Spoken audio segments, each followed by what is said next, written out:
Good evening, everyone. Thank you for joining us. Thank you po. At nandito na kayo ngayon. Mag-umpisa na tayo ng Bible study. So, we're broadcasting from Schofields. At thank you sa inyo ng mga nandito na ngayon. At doon po sa mga magre-review nito, mamaya, maging pagpapala po sa inyo lahat. So, umpisahan po natin ang ating ang gawain sa prayer. So, manalangin po tayong lahat. Lord, we thank you sa pagkakataong ito no, binigay mo sa amin na magkaroon kami ng Bible study. Ngayong Saturday, tuwing ikalawang Sabado, ay nandito po kami. So, help us, Lord, na maintindihan ang pag-usapan namin ngayong gabi, lalo na po ang milagro ni Jesus na napakaganda po. Very challenging. Marami kaming makukuhang leksyon at tulungan mo kami, Lord, na makuha namin ang mga bagay nito sa pamamagitan ng iyong tulong.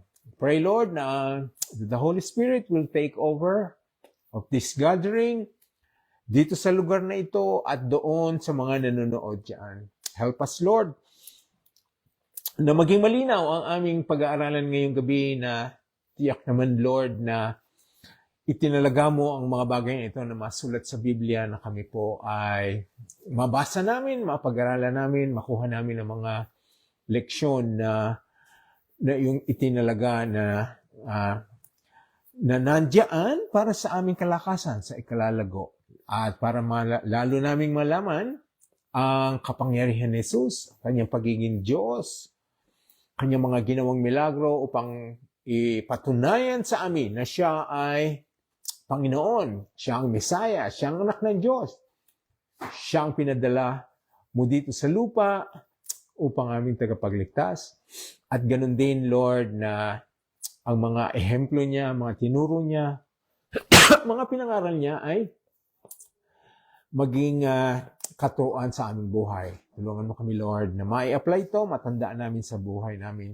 Ang mga mandidinig namin na maging malinaw, Lord, ang hinahanap namin ay ang application, ang mga bagay na mai-apply namin ito sa aming buhay. Dahil, Lord, sa pag-apply, kung ipanapamuhay namin ang mga katuruan, mga aral na nanggagaling sa iyo, ito po ay mas umiiral sa amin, natatandaan namin, nagiging buhay, lalong buhay, sa aming paggalaw. Tulungan mo kami, Lord. Tunay nga po na ang mga salita mo ay buhay, nagtuturo, naggagabay, nagbibigay ilaw sa amin. Manalangin ko, Lord, yung mga nanonood na ngayon at sasama pa, biyayaan mo sila, Lord. Give them the favor and the goodness so they'll be able to join us tonight. They'll be able to be with us, Lord, para kami po in every capacity, platform, o anumang lugar, kami makapagsama-sama sa pamamagitan ng pag-aaral na ito. Tulungan mo kami, Lord, at maging bukas ang aming mga puso. Help us, Lord. In Jesus' name we pray. Amen. Thank you po sa inyong lahat. Tumuloy na tayo sa pag-aaral. So, wala muna tayong worship ngayon. So, importante po na ating pag-aaral. Lahat po ang ating pag-aaralan ngayon ay nasa sa Book of John. So, maganda po na bubuksan niyo ang inyong mga Bibles at sama-sama nating saliksikin ang mga bagay na ito. Although meron tayong slides, maganda rin na ang inyong pagsasaliksik sa inyong sariling kinaroroonan ay sama-sama tayo na matutunan natin ito. So, buksan po natin John 9, isang magandang milagro na ibinigay sa atin ni Jesus na para matutunan natin. John 9. So, umpisahan po natin sa verse 1. So, ang ginagawa po natin ay expository po ang ang klase ng pag-aaral. Yan po ay yung hinihimay natin ng bawat bersikulo, kung kailangan, bawat salita, bawat talata. at bawat sentence. Tulungan po natin ang ating sarili. Of course, we have the Holy Spirit who will be guiding us, but we need to search. Kailangan tayong magbasa, unawain. Yan po ang gagampanan nating role natin. Okay, John 1. So, verse 1. Okay, makikita po natin na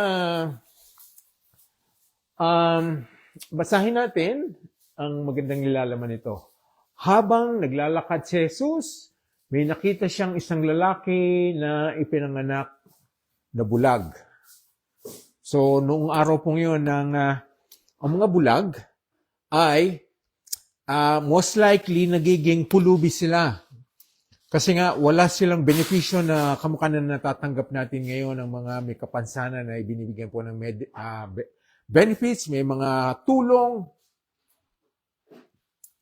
Pero nung araw na yun, wala po. Kung may kapansanan ka, kung hindi ka makapagtrabaho, hindi ka kakain. Kung ikaw ay may kapansanan, ay napakahirap humanap ng trabaho. Halos wala na siguro kukuha sa'yo parang ikaw ay makapagtrabaho sa kanila. So, ang bulag, nakita nila, marami tayong sasaliksikin ngayong gabi na wala sa Bible, pero makikita natin na sa pagsasaliksik natin ay nandiyan po yan. Okay?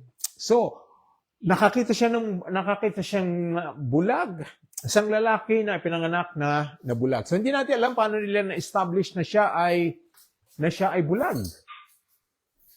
Pinanganak na bulag. So, hindi nila kilala yon, maaari, kasi nga, ang sabi dito po, naglalakad sila.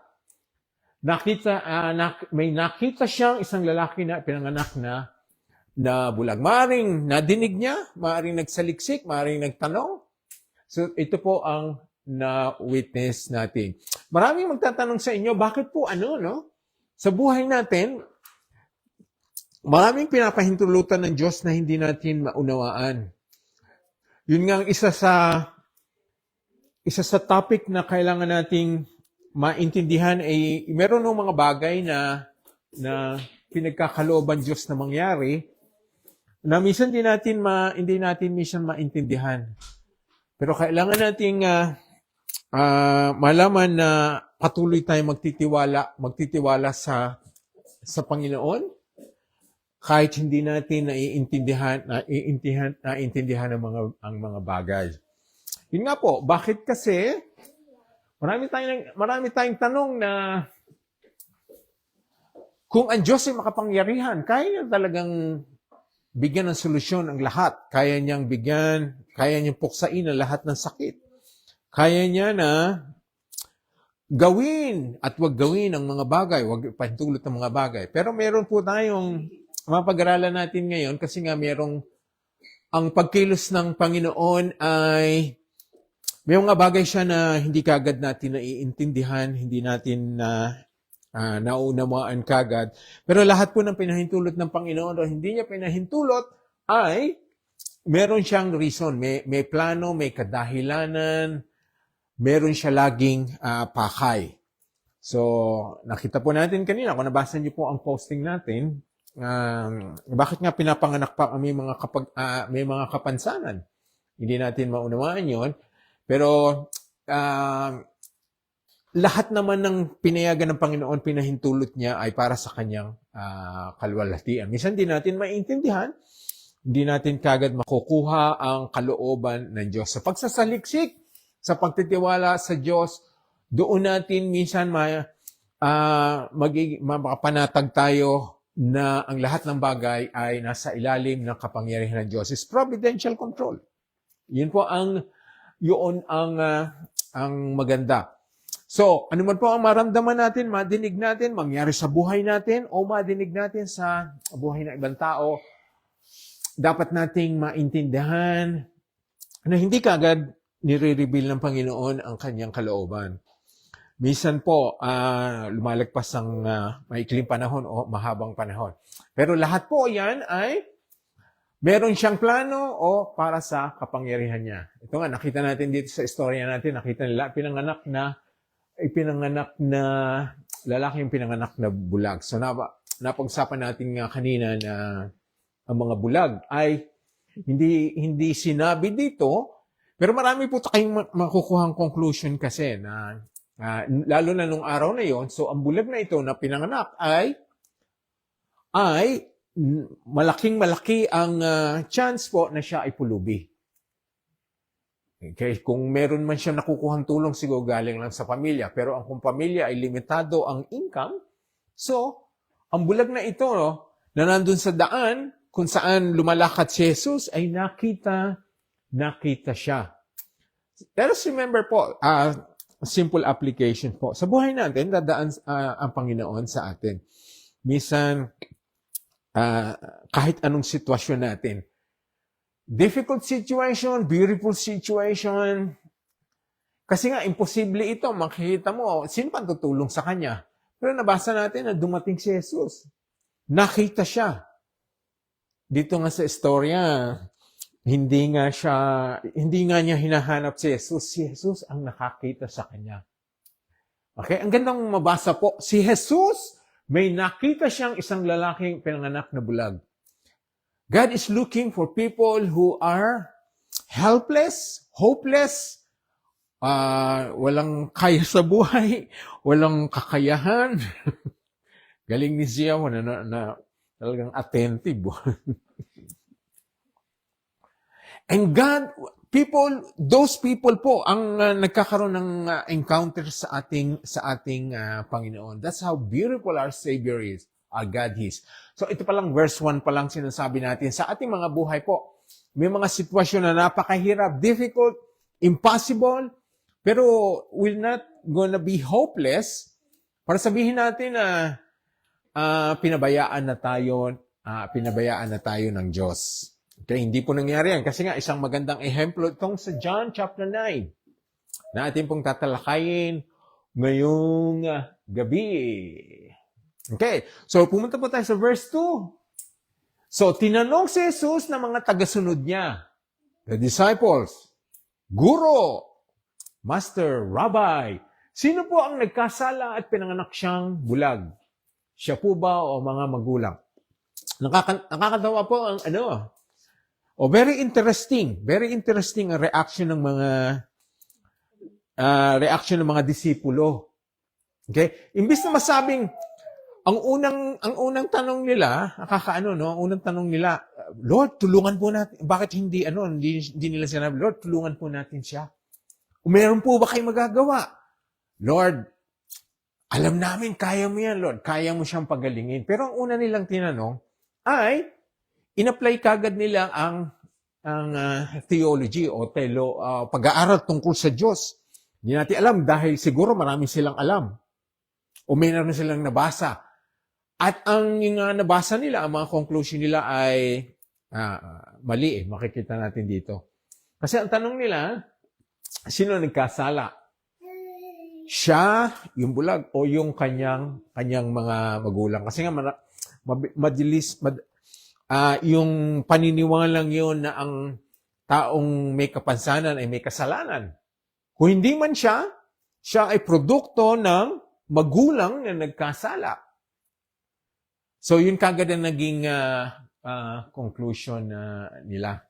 Okay? So, marami naman po talaga naniniwala noon na ang mga, yun ang belief, yun ang view nila, yung pag-iisip nila, lahat ng may kasalanan diyan, kuba, bulag, pipe, lumpo, yun ang kagad pumapasok sa isipan nila. Na sila ay ganoon dahil kasalanan nila o kasalanan ng magulang. So makita po natin na ang sinasabing ito ay dapat hindi kagad automatic na pumapasok sa puso natin yan. Hindi kagad natin sasabihin kaya may problema yung taong yan kasi nga may kasalanan. Kaya siya nawalan ng trabaho. Kaya siya na-aksidente. Kaya siya may sakit. Siguro dahil sa kasalanan. Makita po natin, sabi ni Jesus, yun ang tanong nila, kagad yun ang conclusion. So, sana hindi tayo matulad sa mga disipulong ito na yun kagad ang pumapasok natin pagkondema, paghuhusga doon sa taong may kapansanan. Okay? Maganda ang sagot ni Jesus. Sumagot si Jesus, hindi siya pinanganak na bulag dahil nagkasala siya o ang mga magulang niya. So, hinto muna tayo doon. Okay. Yung first part. Hindi siya pinanganak na bulag dahil nagkasala siya ang mga magulang niya. Let's establish po, hindi naman sinasabi ni Jesus na walang kasalanan siya o walang kasalanan ng mga magulang. Let's understand po ang katotohanan sinasabi ng Biblia. Lahat tayo ay pinanganak na meron na pong sinful nature. Namana natin ang sinful nature natin kay Adan na ating ninuno, unang mga magulang ng sanlibutan. Okay? Kaya pumasok po ang kasalanan. Kaya nga lahat po ng ipapanganak ay meron na po silang sinful nature. Although hindi pa na i-display ng mga maliliit na batang ito. Pero ang tendency po sa mga bata ay kahit hindi natin turuan ay talagang lumalabas. Lumalabas yung mga bagay na yan. So ang sabi po sa punta muna tayo sa Romans chapter 5, ang sabi, therefore just as sin entered the world through one man, death through sin, and in this way death came to all people. Ngayon, kung di natin mababasa yung last part, sabihin na unfair naman. Wala naman akong kinagawan sa kasalanan ni Adan. Bakit ako magdudusa, no? Bakit ko mamanahin yon? Now, this is a beautiful explanation, the last part. Lahat ay nagkasala. So, we cannot reason, hindi ko dapat na maapektuhan sa ginawa ng kasalanan ni isang tao. Lahat naman tayo nagkasala po. Yun ang katotohanan, ipinangaral ng Biblia, itinuro ng Biblia, all have sinned. Maaaring hindi kapungkan ng ginawa ni Adan, pero tayo po. Kaya ang tao ngayon ay nagdudusa. Kaya naintindihan natin bakit may sakit, may mga kapansanan, bakit may mga namamatay. Lahat tayo ay tumatanda. Kasi nga, nung pumasok ang kasalanan sa daigdig na ito, sa pangitan ng isang tao, ang kamatayan ay pumasok. Maganda ang plano ng Diyos sa atin. Na tayo ay mabubuhay ng perfect, wala tayong kapansanan, hindi tayo mamamatay, walang sakit. But that was nasira po ng kasalanan. So, kasalanan is a destructive force. Hindi natin yung binibiro, hindi natin pinaglalaroan, dahil ang kasalanan po ay malaki ang puwersa. Hindi natin siya pwedeng baliwalain. So, ayan po. So, nakita natin, kaya ang ano natin, bakit bulag yung taong yon? Dahil sa pumasok na kasalanan, lahat ng tao ay pwedeng magkaganon. We are in a difficult situation. Paano natin susolusyonan ang sumpa ng kasalanan? Ang sumpa ng kasalanan ay kamatayan. Lahat ng tao ay mamamatay. Dahil lahat naman po ay nagkasala at magkakasala. So death came to all people. Kaya napag-aralan natin po nung last Tuesday na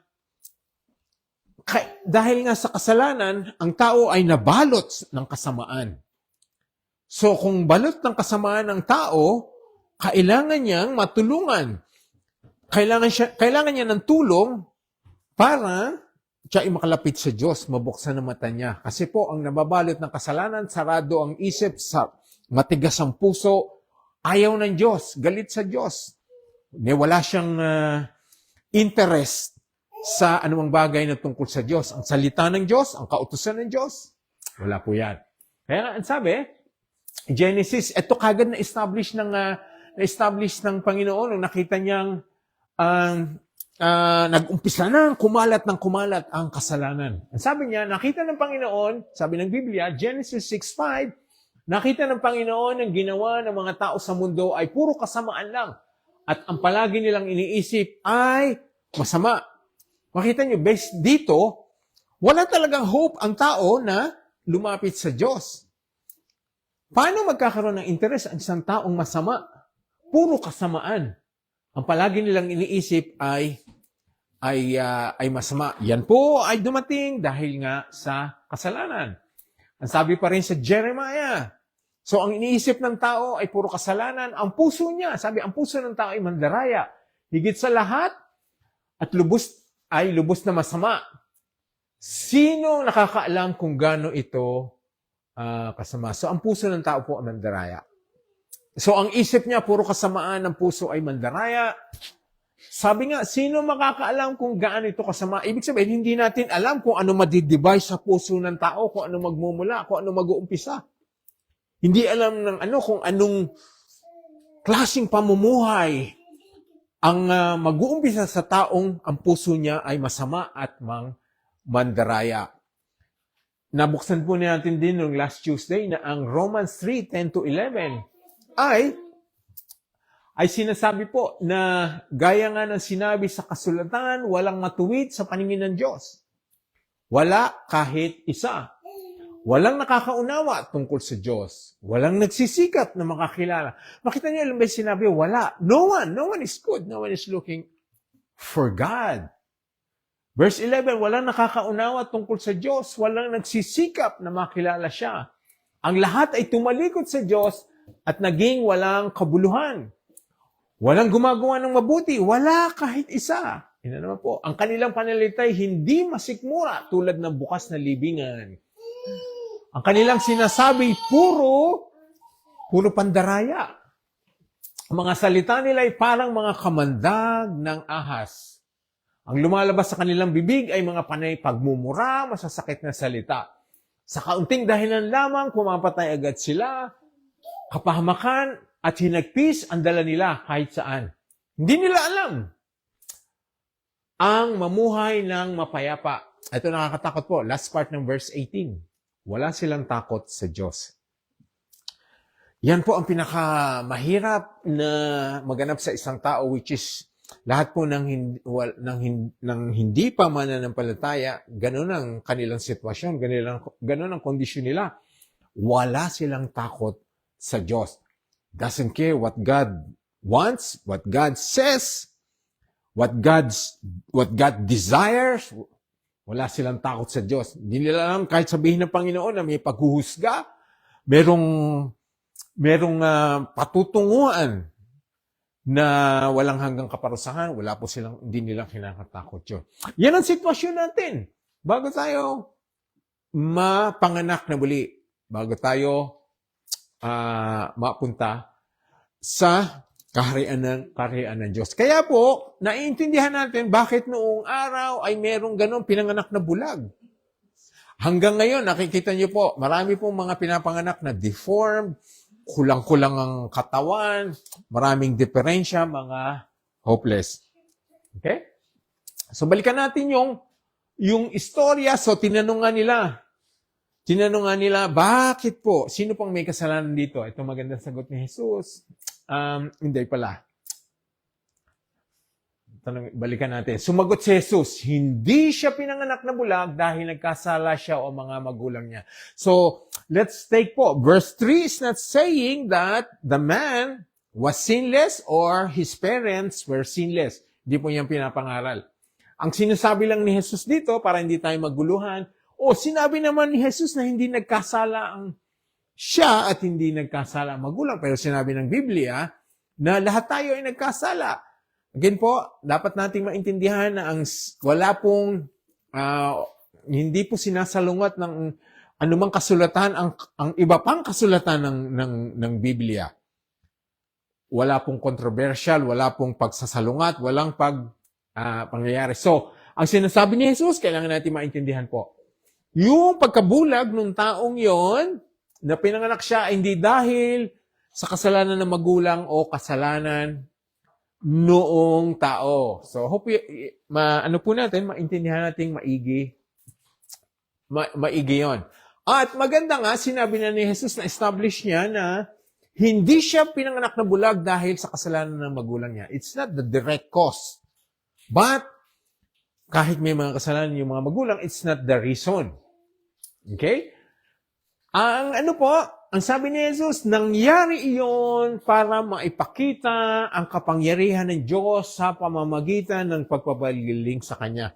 Ayun po, nagkaroon na tayo kagad ng guidance. Karoon na tayo kagad ng katuruan na may mga bagay po na pinapahintulot ang Panginoon, nangyayari, nagaganap, di natin maintindihan. Pero ngayon po, nakikita natin, establish natin na one of the reason why God allows things that we cannot understand ay para makita ang kapangyarihan ng Diyos. Ito po ang sabi, nangyari iyon. Pinanganak siya na bulag para maipakita ang kapangyarihan ng Diyos sa pamamagitan ng pagpapagaling sa Kanya.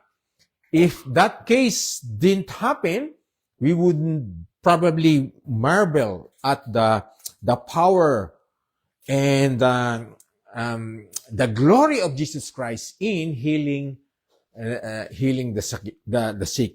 So marami po tayong nabasa sa Biblia na kaya nangyari yon is for God's glory, meron siyang purpose. So kung natatandaan niyo po ang istorya ni Lazarus, yung pong namatay. So, ang sabi ni Jesus, ito po, in-establish ni Jesus Christ noong nangyari kay Lazarus, ito ang sabi niya. Okay. Nung madinig ni Jesus, when Jesus heard na may sakit si Lazarus, sabi niya, in-establish niya kagad, itong binigay niyang katotohanan.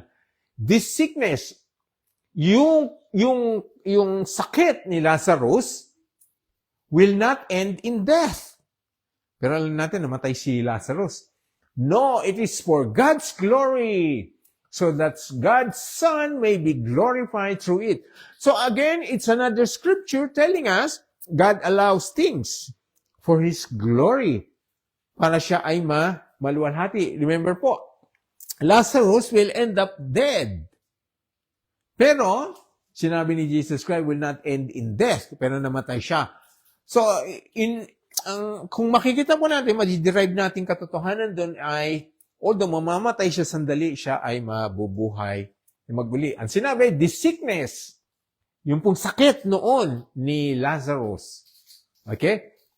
It is for God's glory so that God's Son may be glorified through it. Okay? So ito kasi maintindihan natin, yung pagkamatay ni Lazarus ay para malulahati ang Diyos. Kasi alam natin yung istorya. Alam natin na siya ay binuhay na maguli ni Jesus. So makikita natin na si Jesus ay may kapangyarihang bumuhay. He has the power to resurrect anyone from the dead. Kaya nawalhati siya. Pero kasi nga, kung i-apply natin, pero lahat ba ng namatay ay para sa kaluwalhatian ng Diyos? Hindi po. Maraming namatay sa iba't ibang dahilan. Pero nga, maiintindihan natin, minsan nangyayari ang isang bagay para ipakita ng Diyos ang kanyang kapangyarihan at siya ay maluwalhati. So we're not saying this is everything. This is not applicable. This is applicable to every death. Ang lahat ng mamatay ay maluluhati ang Diyos. There are things mo na mananatiling Diyos lamang ang nakakaalam. Ang pagtitiwala ng tao ay ibigay sa Diyos na alam at alam ang lahat ng nangyayari at kaya niyang puksain na lahat at lahat ay nasa ilalim ng kanyang providential control. Okay? So again, we're just touching briefly on the death of Lazarus because we're trying to connect this to the story.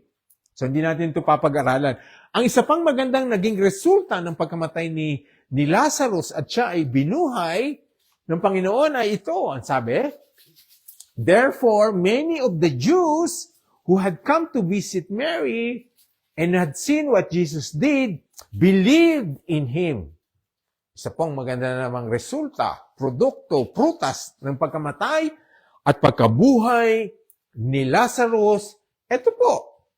Many of the Jews who had come to visit Mary had seen what Jesus did, believed in Him. So maraming naniwala kay Jesus. Again, we can see a picture that God allows things for His glory or for greater purposes. May mga dahilan. Okay? So ito po ang naging dahilan para ang maraming manampalataya kay Jesus. Again, we're not saying ganito ang mangyayari sa lahat ng mga namatay na mananampalataya. But we can understand that there are things that God would allow for greater purpose, for His glory, or for magandang resulta, magandang produkto. So, balikan natin yung sinasabi ngayon ni Jesus na nangyari iyon para maipakita ang kapangyarihan ng Diyos sa pamamagitan ng pagpapagaling sa Kanya. Now, yung po mga present nating istorya, mga verses, ay nakita natin na si Jesus ay naluwalhati o nakita ang kanyang kapangyarihan, na naniwala ang iba dahil sa kanyang ginawa o mga ipinahintulot ng Diyos. Okay? So, let's turn to verse 4. Ang ginagawa po natin ngayon, hihimayin natin ang bawat verse. Okay, punta tayo ngayon sa verse 4. Sabi ngayon, this is interesting na sagot ni Jesus eh. Sabi niya, verse 4, they're having a discussion on ano ang kondisyon nung bulag na yon. Pero meron munang tinuro si Jesus bago niya ibinigay ang kagalingan o ipinahintulot ang kagalingan or binigyan ng kagalingan ang bulag na yon. Okay? Ang sabi niya, hindi ba't nagtatrabaho ang tao sa araw dahil hindi siya makakapagtrabaho sa gabi? Kaya dapat gawin na natin ang mga ipinapagawa ng Diyos na nagpapadala sa akin habang magagawa pa natin. Sapagkat darating ang araw na hindi na natin magagawa ang mga pinapagawa niya. Malalim po yung sinabi ni Jesus. Maraming sinabi na mayroon siyang kailangan gawin. Pero yung pinapahiwatig niya na darating daw yung gabi na hindi na siya pwede magtrabaho. Kaya kailangan magtrabaho habang araw. Okay? So, ang ating pong sitwasyon, tayo mga mananampalataya ay may mga iniwang gawain ng Panginoon. Mayroon siya mga ibinigay sa ating balikat na gampanan natin. Halimbawa po, ang DOCC. Ang DOCC po ay binigyan ng pangalan na dinadala natin ang malaking komisyon ng Diyos sa mga lahat ng Kristiyano to go out there and make disciples of all nations. Matthew 28:19. Yan po ang dala nating bersikulo naka-attach po sa pangalan natin. So, ang sinasabi diyan, hindi forever nabibigyan ng opportunities ang lahat na manggagawa ng DOCC. Because we cannot stay here forever. Hindi natin pwedeng magsabihin na tsaka ko na gagawin yan, tsaka ako na magbubusan ng oras. How do we know? Ang sabi, habang araw, ibig sabihin, habang kaya mo, habang magagawa mo, habang may opportunity ka, habang may opportunity tayo gawin natin. Dahil darating ang gabi. So, hindi natin alam kung ang sinasabi nito ay yung gabi, pero ito po ay malalim ang pinapahiwatig. Ang ibig sabihin po na pagdating ng gabi ay could means na yun po ang kamatayan ng tao, the end. So, day is the life of a person. Tapos pag sinabi na dumating na ang gabi, ay yun ay ang wakas ng kanyang buhay. So lahat po tayo ay may wakasan. Lahat ng bagay ay may hangganan. At sinasabi sa atin ng Panginoon galing sa pinapag-aralan natin ngayong gabi ay gawin na natin. Gawin natin ang lahat na magagawa natin na ngayon.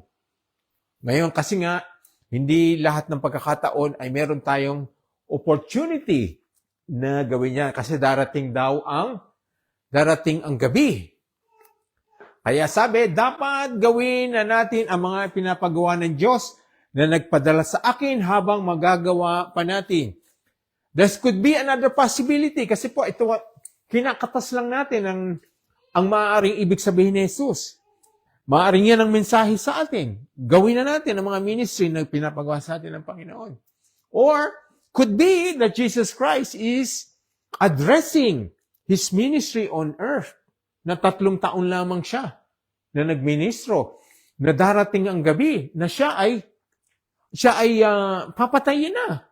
Kaya nga ginagawa na niya ang lahat ng pagpapagaling, lahat ng milagro, lahat ng pangangaral, habang siya ay may pagkakataon pa doon sa binigay sa kanyang oras o panahon ng Diyos. Maaring din yun ang sinasabi ni Jesus na hindi siya forever na nandoon kasama ng mga tao doon sa lugar na yon. Siya ay mamamatay para final sacrifice. That could be. Okay? Na balang araw siya ay mawawala. Ang sabi nga, kaya dapat gawin na natin ang mga pinapagawa ng Diyos na nagpadala sa akin. So, tingnan po natin na Jesus Christ is now addressing God the Father. Okay? So, we have established po that Jesus Christ was sent by the Father. Ito po, ang malinaw po. Ito na naman ang isang katotohanan piniliwanag ni Jesus. Kaya dapat gawin na natin ang mga ipinapagawa ng Diyos na nagpadala sa akin. Jesus Christ was addressing His commission on earth, that He was sent by the Father, na wala siyang inaaksayan ng oras. Hindi niya kailangan alamin o paghintayin pa yung bulag na yon. Sasamantalahin niya ang pagkakataon para maipakilala kung sino siya sa pamagitan ng kanyang mga gawa. Again, that's why kinukunik ko sa ating sitwasyon, ating pinapag-aralan ngayon, na whatever po na kaya na natin gawin na natin ngayon sa ministry because we do not know that tomorrow, hindi natin alam ang mga susunod na araw, hindi natin alam kung ano ang mamayari at saka kung ano hangganan ng bagay, ng tao, ng oportunidad. Okay? Sapagkat darating araw na hindi na natin magagawa ang ipinapagawa niya. Okay, meron po kayong question. Kung tatanungin ko kayo, kailan yung darating na araw na hindi niyo na magagawa ang ipinapagawa ng Diyos? Kailan darating yun? Sabi, darating araw na hindi na natin magagawa ang mga pinapagawa niya. When? Could be the time of your death, or you're no longer able to because you're old, sick. Hindi natin alam. Kahit bata pa, ay nagkakasakit. Kaya sabi, habang malakas tayo, may pagkakataon, opportunity, do what God wants us to do without waiting. Kaya nga po lahat ng pagkakataon, sinasamantala natin. Meron tayong gawain sa Canberra, sa Sydney, sa Pampanga, kasi hindi natin alam. Maganda nga, salamat sa Diyos, binigyan tayo ng pagkakataong yun. Kaya kahit malayo, nakakapagod, ang mga Sydney, ang Canberra, ang Pampanga, ay lahat ay kumikilos at ginagawa na ang gawain ng Diyos. Kahit po napakaliit na church, tayo po ay kulang sa resources. We're just relying on God's supply. He's a supplier. But we're doing things. Kasi, ulitin po natin, sapagkat darating ang araw na hindi na natin magagawa ang mga ipinapagawa niya. Paano po pag kinuha na tayo ng Diyos? Our ministry here on earth ay meron pong hangganan. Okay. So kayo po, meron bang question diyan? Samantalahin po natin habang kaya natin ang ipinapagawa. Let's look po. Okay, let's go back to the situation ni Jesus. Nasabi niya na siya ipinadala ng Ama. Anong pinapagawa sa kanya? Okay, tingnan po natin kasi sabi, ito malinaw po, John 14. Kaya magandang maraming scripture to. Pero ito ay tatalakayin pa ni Ronel. Pero nakita po natin, pinag-usapan natin ngayon ng milagro sa John chapter 9. And then John chapter 14, ang sabi, ito, Jesus Christ is saying, interesting po ito. Basahin natin. Hindi ka ba naniniwala na ako ay nasa Ama at ang Ama ay nasa akin? Ang mga salitang sinasabi ko sa inyo ay hindi nanggaling sa akin, kundi sa amang nasa akin. So first, every word, every instruction, every truth, every preaching, every teaching ni Jesus Christ, sinasabi niya, lahat yung galing sa Father. Ang mga salitang sinasabi ko sa inyo ay hindi nanggaling sa akin, kundi sa Amang nasa akin. Well, we have already established that Jesus Christ and the Father are one. Isa lang naman sila. Okay? Ito pa, hindi lang yung mga sinabi ni Jesus Christ ang galing sa Ama. Ang sabi, siya ang gumagawa ng mga bagay na ginawa ko. So God the Father worked through Jesus Christ, through the hands of Jesus Christ, through the mouth of Jesus Christ. Okay? The word, every word spoken by Jesus Christ was from the Father. Every work, every miracle is from the Father. Sabi niya, ang linaw po. Siya ang gumagawa ng mga bagay na ginawa ko. So God the Father and Jesus Christ work perfectly together to minister dito sa atin. Okay? Verse 11, maganda po. Maniwala kayo na ako ay nasa Ama at ang Ama ay nasa akin. Kung ayaw ninyong maniwala sa sinasabi kong ito, maniwala man lang kayo dahil sa mga ginagawa ko. Jesus Christ, sinasabi niya, maniwala kayo sa mga sinasabi ko kasi galing yan sa God the Father. Galing sa Ama. Pero kung ayaw yung paniwalaan ang sinasabi ko, sabi niya, maniwala man lang kayo dahil sa mga ginagawa ko. So Jesus Christ spoke so that we believe that He is from the Father. And also, He performed works, miracles, and all the wonderful things para paniwalaan natin kung sino siya. Okay? Kaya ang sabi ni Jesus Christ is asking us, maniwala man lang kayo dahil sa mga ginagawa ko. If we do not believe what Jesus Christ is teaching us, at least we should believe on the works that He performed. That's why makita po natin, kaya maintindihan natin John 9, why He had to attend doon sa bulag na yon. That is another opportunity para si Kristo ay paniwalaan na siya ay anak ng Diyos, galing sa Diyos, ipinadala ng Diyos, na ang ginagawa niya ay pinapagawa ng God the Father. Verse 12, sinasabi ko sa inyo ang totoo. Ang sumasampalataya sa akin ay makakagawa rin ng mga ginagawa ko. How beautiful is the truth? Ang sumasampalataya, those who believe on Jesus Christ can do greater works. Ang sabi, sumasampalataya sa akin ay makakagawa rin ng mga ginagawa ko. At sabi, at higit pa, rito ang magagawa niya dahil pupunta na ako sa Ama. Nakita niyo ba, nadinig niyo? Tayo mga mananampalataya, Jesus Christ has commissioned us to do works that He performed, and we are to continue them. And we can do greater things. Okay? In what way? Kasi kailangan natin maintindihan ng verse 12 na ginamit natin ngayon from John 14, na marami pong nagkakaroon ng maling application or context dito. Sinasabi nila, oh, I can do greater things than what Jesus Christ did. Ano po?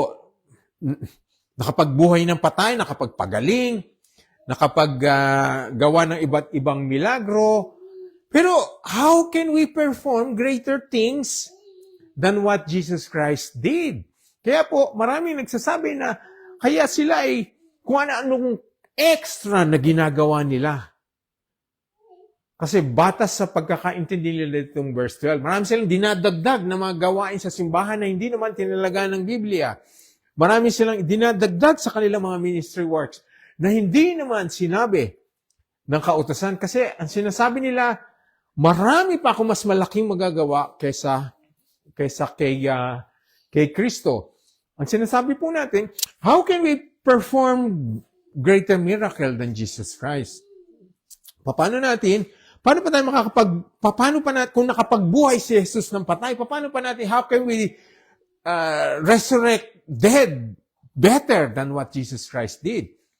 Kung mga milagrong ginawa ni Jesus, nakapagbigay siya ng lunas sa mga bulag, sa mga pipe, how can we do that better?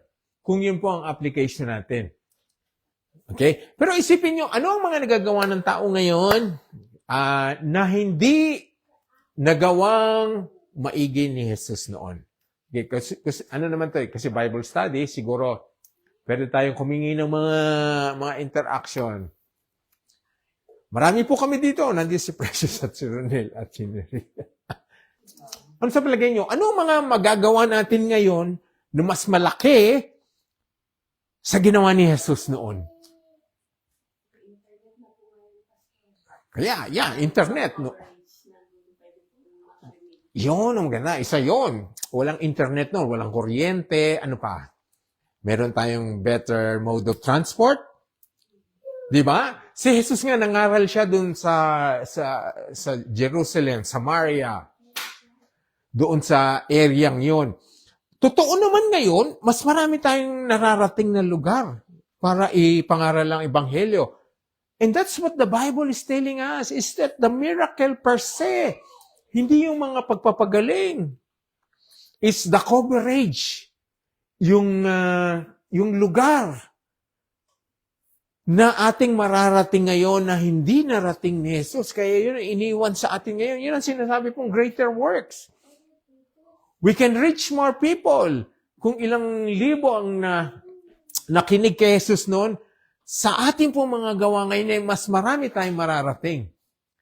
Yun po, ang mas mapapabuti natin ang karamihan ng taong makakadinig sa kanyang salita. Yan po ang ibinigay sa atin, sa church natin, o sino mang mananampalataya. We can go out there faster, quicker, easier. Kaya nga sabi, tama nga sinabi ni Precious, meron ng mga internet kayo, meron tayong mga social media. Gamitin natin yon para ipangaral ang ebanghelyo, mag-share ng mga scriptures, ng mga devotionals na wala noon. Wala silang telepono, wala internet. Tayo ay meron. Kaya po, mag-ingat tayo. Verse 12 po, yun po ang sinasabi sa atin. Higit pa rito ang magagawa niya dahil papunta ako sa Ama. We cannot exceed Jesus Christ. We cannot exceed His power, His glory. He can work with us and through us. Okay? Now, balikan natin ang istorya. So, naano lang po natin to, na-establish natin,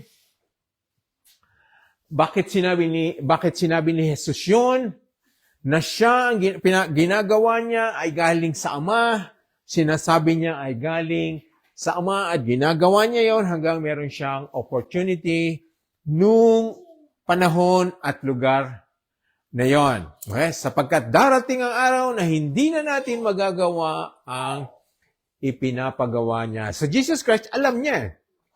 Alam ni Jesus Christ na meron na lang siyang siguro 3 years noon. Alam niya yon. Alam niya yon. Kaya lahat ng pangangaral, milagro, pagtuturo ng katotohanan ng ginawa niya. Okay, let's have some interaction again. Kung, halimbawa, kung ikaw ay alam mong maikli na lang panahon ng buhay mo, ano kaya ang mga bagay na gusto mong gawin ngayon o gusto mong tapusin na? Halimbawa, nagkaroon ka ng, alam mo na, sandali na lang. Whether you stay here in Australia, o lilipat ka na ng ibang lugar, or stay with the OCC, lilipat ka na ng ibang ministry, ibang church, what would you like to do? Ronel, Precious, Nerits, anong magagawa niyo? Mag-testify po. Yon, so yun ang unang papasok sa'yo. Mag-testify kasi hindi ko alam kung hanggang kailan ako mangangaral, hanggang kailan ako pwede magturo ng Bible, hanggang kailan ako nasa DOCC, hanggang kailan ako nandito sa Australia, ano pa, mangaral, mag-testify. Ito kasi, no, yung kung alam mo na matatapos na, yung hindi na pwede, hindi mo na pwedeng gawin yung mga gagawin. Mag? Magre-repent po. Nakahingi po ng tao sa mga tao. tao yun. Kasi nga, lalo na yun kung alam mo na ng sandali na lang ang buhay mo. Yeah. Pero what about kung, halimbawa nga, alam mo na Kristiyano ka, save ka, alam mo na kahit ano mangyari sa'yo, alam mo na patutunguhan mo. What other works ng simbahan, mga ministry, o kahit sa family, na gusto mong gawin? Kasi nga, sinasabi ni Jesus, ginagawa ko na to kasi alam ko, although hindi niya sinabing, 3 years na lang, pero alam niya sandali lang ang panahon niya. So, what about others po? Sa atin, sa sitwasyon natin, kasi nga, kinakatas natin yung application. Nirisi ka, anong gusto mong gawin? Alam mo, sandali na lang ang gagawin mong mga ministry works. Yan, discipleship. Yan, yung kamukha yung ginagawa niyong yung disciple, yung evangelism. How would you know na may freedom pa tayo? How would you know Blacktown will still allow it? How would you know na magkakaroon ng batas na hindi ka pwedeng mag-street evangelism? Di ba? Hindi natin alam yun. Kaya ngayon, ginagawa na natin yun. Kasi darating ang araw na hindi na natin magagawa ang mga pinapagawa niya. So, nakikita niyo po, pangaral ni Jesus noon, pero nakukuha natin ngayon ang application sa ating sarili. Okay, so tuloy natin ang istorya. Ang sabi ni Jesus, verse 5, habang ako ay nasa mundong ito, ako ang ilaw na nagbibigay liwanag sa mga tao. Okay. Again, ano ibig sabihin ni Jesus nito? Habang ako ay nasa mundong ito, ako ang ilaw na nagbibigay liwanag sa mga tao. So, alam naman natin na kahit wala na si Jesus ngayon, He is still the light of the world. He is helping us to make believers to become the light of the world. Habang ako ay nasa mundong ito. Okay? So those people who are there, kasi, yun nga, mamamatay na si Jesus, akit na sa langit. Physically, He was there to give light, to help people see the light, see the truth. So malalim po ang ibig sabihin nito. Kung sasaliksikin natin, kasi nga hindi masyadong lilinaw, pero alam natin na hindi naman tinapos ni Jesus ang kanyang role, a responsibility to be the light of the world. Hindi natin nakita yan. Pero, kamangha-manga na sinabi niya ito. Akong ilaw na nagbibigay liwanag sa mga tao na nasa mundong ito. He's probably addressing his ascension, resurrection. He'll leave the earthly situation, but He'll continue to guide us, to make us, to help us, to build in us, mga mananampalataya, so we can continue to become light of the world. Di ba? Ang sabi, liwanag tayo ng mundong ito. Liwanag tayo. So, okay? So, after presenting the truth, after Jesus explaining kung sino nagpadala sa Kanya, anong ginagawa niya, anong tinuturo niya, ngayon, He went back. Kita mo, nagkaroon ng post, no? Nagkaroon ng post, bago niya pinagaling yung tao, He presented a lot of truth relating to the situation ng mga tao. Ito, sabi niya, pagkasabi niya nito, pagkasabi ni Jesus ng lahat ng sinabi niya about the Father, His work, His ministry, His being the light, ito ngayon, tapos nagpunta na siya at pinagaling niya yung, inasikaso niya na yung bulag. Okay, so hindi natin alam kung nadidinig ng bulag yung mga lahat ng sinabi ni Jesus. Ito ngayon, verse 6, nagumpisa na ngayon makita natin ang milagro niya. Pagkasabi niya nito, dumura siya sa lupa. This is very interesting. Gumawa ng putik mula sa dura at ipinahid niya sa mata ng bulag. This is interesting. Ako rin, nagkaroon po ng question dito. It's not doubting na magagawa ni Jesus, pero sabi ko, pumasok sa akin, bakit kailangan pang gawin ni Jesus yun? He can say, mabuksan ang mata mo, o kung wala siyang mata nun, magkaroon ka ng mata. What is that saying to you and to us? Why all the trouble? Pwede niyang sabihin, hipuin. Nakita mo na witness natin na iba't ibang klase ng pagpapagaling ni Jesus. But ito may extra effort pa talaga. Anyone sa inyo? Neris, Precious, Ronel? Pastor, parang pinapakita lang ng Diyos na He can do miracles or He can do things in so many ways. Yeah, He's not stuck into one way. Marami kahit ano. Oo nga. Correct. That could be one. That could be one of my view ko, my insight. It could be Jesus Christ is teaching us He's not stuck into one way, one form, one procedure. He can do a lot of things. Di ba? Marami siyang ginawa na iba't ibang sakit. Meron siyang pinagaling na walang pananampalataya. Meron siyang mga pinagaling na maliitang pananampalataya. Meron siyang mga pinagaling na hinahanap muna niya ang pananampalataya. He's talagang ang daming mga dinisplay sa atin ni Jesus Christ na mga bagay na hindi pa natin alam, hindi natin maintindihan kagad. So we leave it that way kasi hindi naman makakagambala sa ating pananampalataya kung sino si Jesus kung hindi natin naintindihan yung mga bagay na yun. Niniwala tayo, nakakapagpagaling siya. Whether may putik, may dura, o merong salita, paghipo. So, hindi po talaga totoo. Hindi explain ng Bible, bakit ngayon? Hindi rin niya in-explain. Hindi rin naman tinanong ng mga disipulo. Wala tayong nabasa dito. Bakit noon? Guro, bakit po? Bakit po niyo magawin yan? Okay? Hindi natin naiintindihan ang procedure na yon. Well, hindi rin natin nabasa dito, yung pong bulag ay nag-protest. Wala rin siyang sinabi. Maring din niya nakita kung ano yung pinahid sa mata niya. Basta pinahid na lang. And yung ginawa ni Jesus. O hindi niya naramdaman. At kasi naramdaman ng bulag kahit hindi siya nakikita. Maring naramdaman niya kung ano po yung pinahid niyo. Wala tayong nakita ano po yung pinahid niyo sa mata ko. Okay? So, ano po sinasabi sa atin yan? Meron po kasing mga bagay na we do not understand why God wants that done. Hindi lahat kasi nga maiintindihan natin. Hindi lahat naman in-explain ng Panginoon. Ang sabi nga, there are secret things that belong to God alone.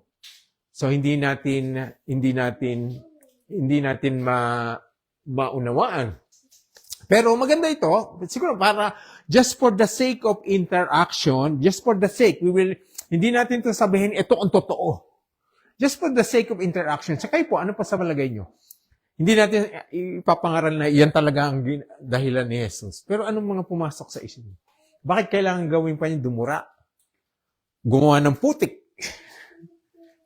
It reminds me of, yung si Adan. Kung paano ginawa ni God si Adan. That could be that Jesus Christ is saying, I'm still the creator. I am still a creator. It's a new beginning. Symbolizes new beginning din sa bulag. Yeah. Ibigay ng Diyos. Correct. New life din sa bulag. Correct. Or he's reminding her we're from the dust.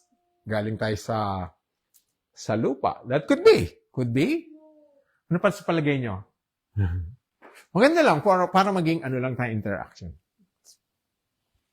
Naris ikaw, wala.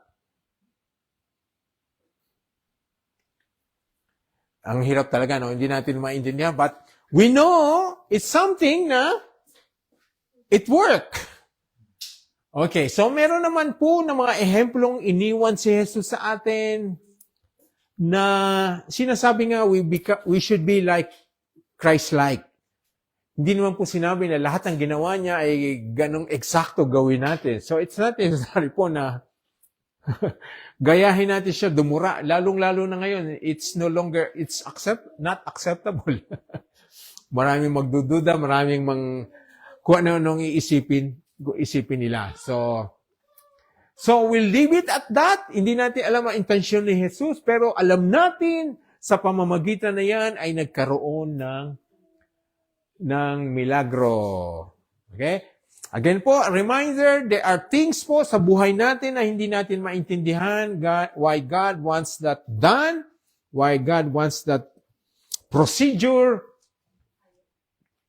Pero, kailangan natin maintindihan na our role po as believers is to believe, to obey, and to accept yung mga pinapagawa sa atin ng Diyos na minsan kahit hindi natin maintindihan. This is hard to understand why it was necessary.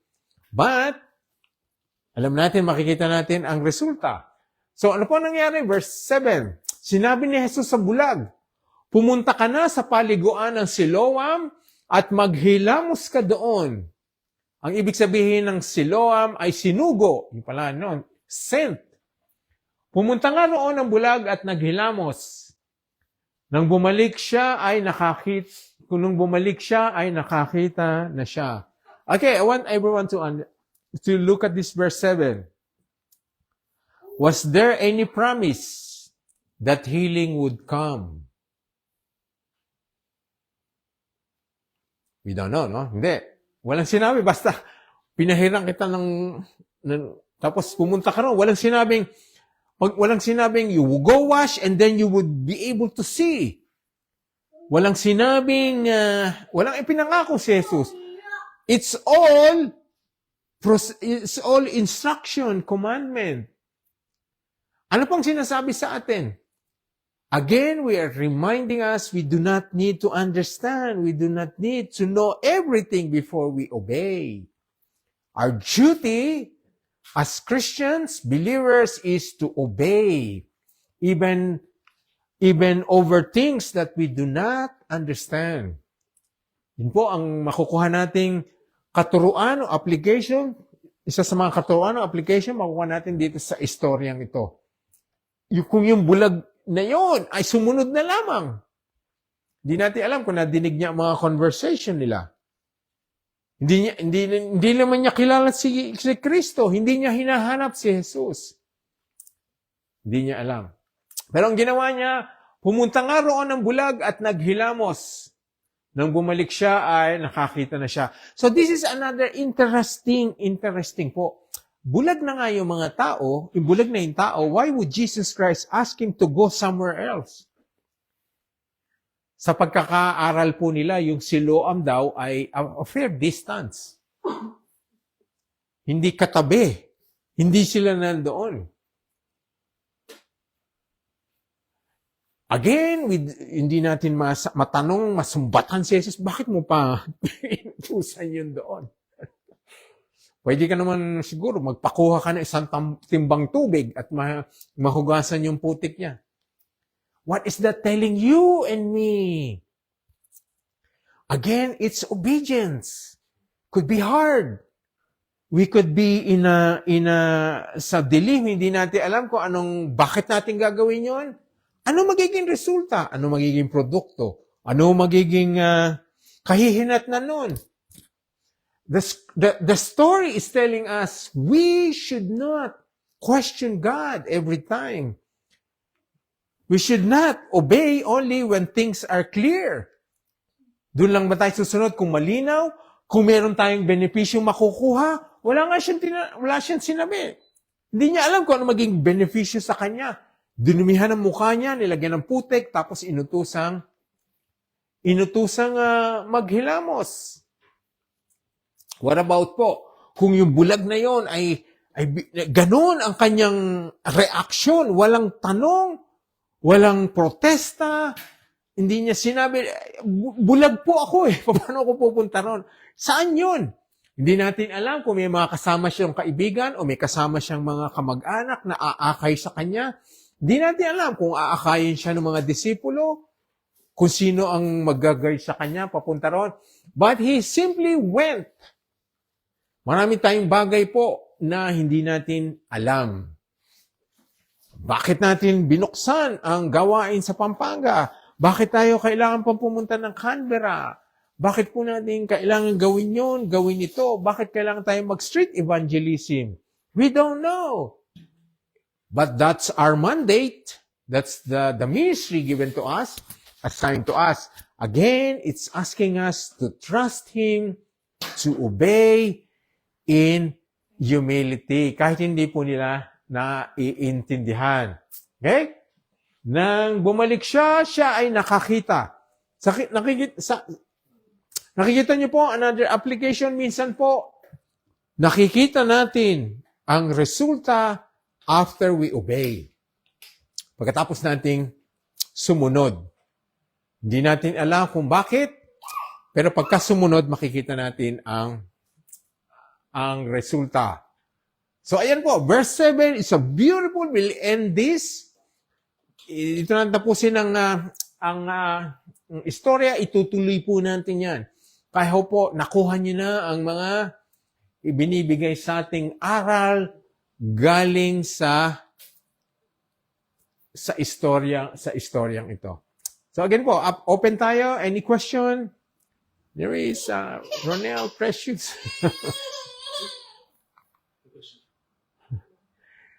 Interesting po kung binasa natin mabilisan. Pero ako nung binasa ko na yan, tapos hindi. Pero ngayon, ang daming tinuturo, ang daming revelation, ang daming paalala sa atin from that story ni Jesus Christ. At yung bulag na yon na walang pananampalataya, hindi niya hinahanap si Jesus, hindi niya hinihintay, hindi niya inaasahang makakakita pa siya muli, ay nakita natin ang kagandahang loob. So we are again reminder, there are things we do not understand, we still trust God, we obey, and do what God wants us to do. Makita natin, at the end result po ng pagsunod sa Panginoon, ang blessing, ang benefit, ang goodness ng mga bagay na ito. So mahaba pa po ang istorya. So sa susunod ng pagkakataon, itutuloy po natin yan, nakatasin, himayin, para malaman natin kung bakit nandoon yan sa Bible, bakit iniwan, itinalaga ng Diyos na it be recorded and part of the Scripture. So, let's continue po. Saliksikin ang salita ng Panginoon. Read the Bibles kasi ang dami pong katuruan dyan. Minsan yung mga nabasa na natin, hindi natin alam na meron pa palang mga insight, revelation na meron tayong makakatas. Salamat sa istoryang ito. So, meron pong question? Meron bang question eh? So, walang question. Walang question, precious. Yeah. So ako po na tayo ngayong gabi. That's beautiful. Ilang minuto pa, Ners? 10 minutes. We'll tackle. Meron ka magdagdag, Ronel? Additional, insight? Anything?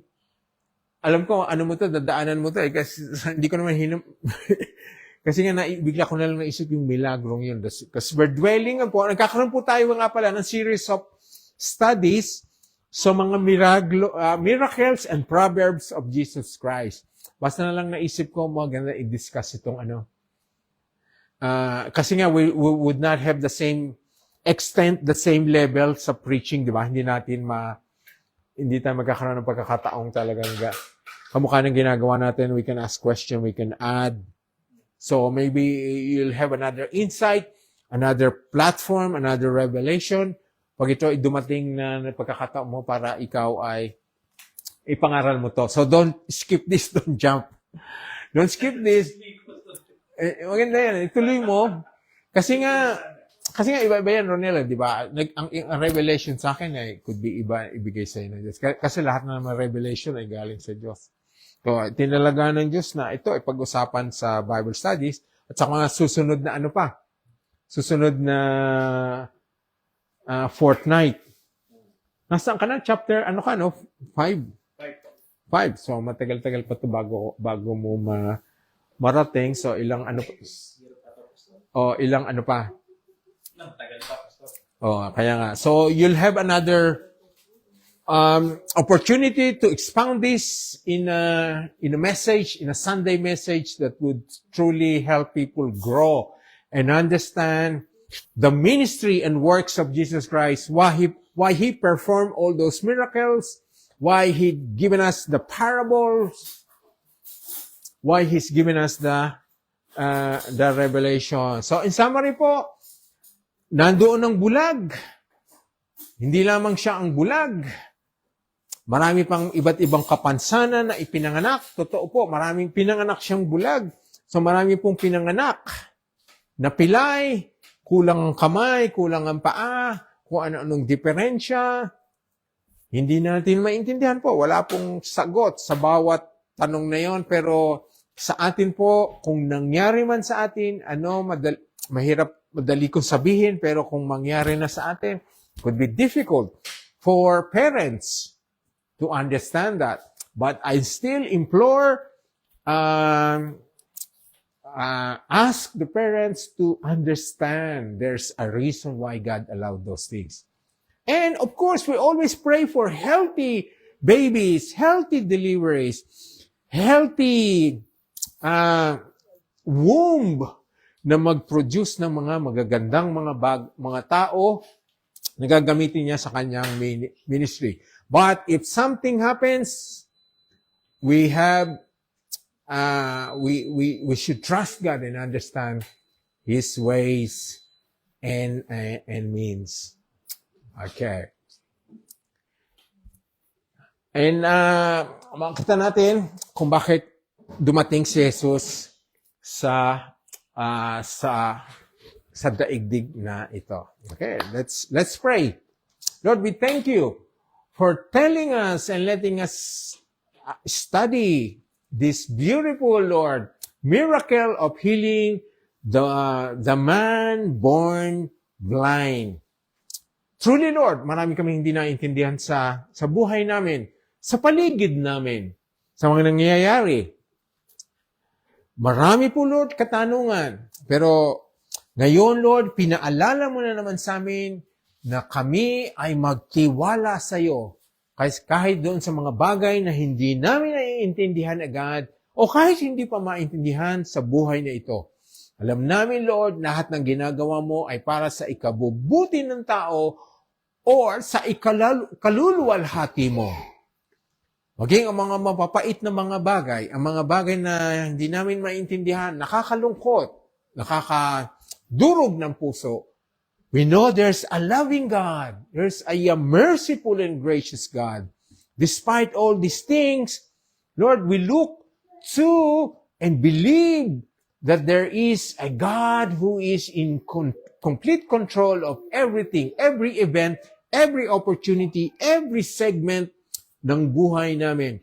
As parents, as fathers, as mothers, as children, as workers in your kingdom. We know, Lord, na salamat sa iyong pagpapaalala na gawin na namin ang mga dapat namin gawin ngayon sapagkat darating ang pagkakataon na hindi na namin magagawa ang mga bagay na iyon. Tulungan mo kami, Lord, na ngayon na kunin namin ang kalakasan sa iyo, ang pagtitiwala, ang resources, ang supplies, na ikaw ang magpupuno sa lahat ng aming pangailangan para magampanan namin ang aming mga tungkulin bilang miyembro ng DOCC, bilang mga mananampalataya, bilang mga anak mo. Tulungan mo kami, Lord. Bagamat minsan, Lord, hindi namin naiintindihan. In wisdom and understanding, in the holy fear of God, we will simply obey. That's what you require from your children. Kung yung bulag na yon ay sumunod sa iyo, nagtiwala, walang question, kahit mahirap ang pinagawa sa kanya, he obeyed. May we learn from that man that was born blind. Kami po ay nakakakita, pero mas mahigit ang ginawa ng bulag na iyon na sumunod sa mga bagay at puntahan ang lugar na hindi niya nakikita, ang daan na hindi niya nakikita. But for us, Lord, thank you for our sight. Thank you na mayroon kaming mata, nakikita namin ng mga bagay, namamangha kami sa iyong mga ginawa, sa iyong creation. Thank you, Lord, for our eyes. May our eyes, Lord, continue to serve you. May our eyes, Lord, help us to see the wonders of your works.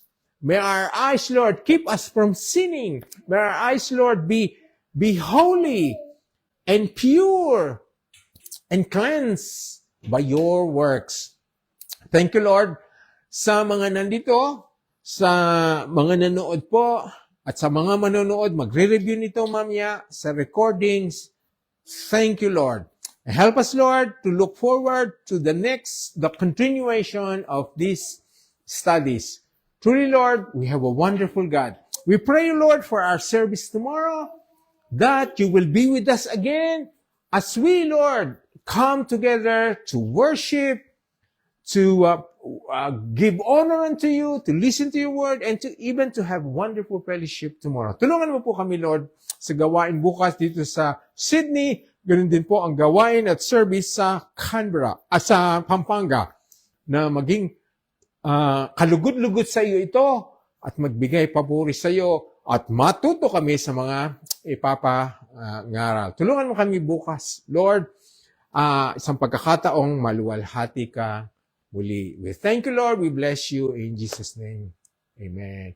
Thank you for those watching. Thank you po sa inyo lahat. Good night.